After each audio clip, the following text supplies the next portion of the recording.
আজ করছি পনির পকোড়া। তার জন্য পনিরগুলোকে প্রথমে এরকম লম্বা, লম্বা চৌকো, চৌকো করে বানিয়ে নিয়েছি। এখানে কিছু মসলা মাখিয়ে নেব।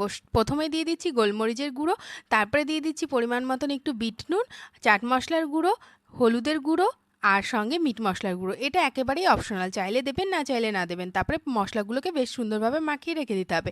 এদিকে আরেকটা বোলের মধ্যে নিয়ে নিচ্ছি এখানে ৪ টেবিল চামচ হচ্ছে বেসন, ২ চামচ কর্নফ্লাওয়ার, লবণ, হলুদ, এখানে আদা বাটা দিচ্ছি বেশ খানিকটা আর গোলমরিচের গুঁড়ো দিয়ে একটা না ঘন না পাতলা একটা ব্যাটার তৈরি করে রাখবো।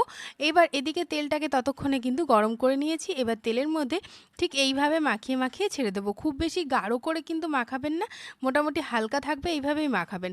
তারপরে বেশ সুন্দরভাবে তেলটাকে আমরা উপর থেকে এইভাবে ছড়িয়ে ছড়িয়ে দেবো, তাতে যে কোনো পকোড়াই কিন্তু ভীষণ সুন্দর হয়। তারপরে উল্টে পাল্টে বেশ সুন্দর করে ভেজে নিতে হবে, তাহলেই আমাদের পনির পকোড়া রেডি হয়ে যাবে। তো আজকের রেসিপি আপনাদের কাছে কেমন লাগলো অবশ্যই জানাবেন। ভালো লাগলে সাবস্ক্রাইব করে পাশে থাকবেন।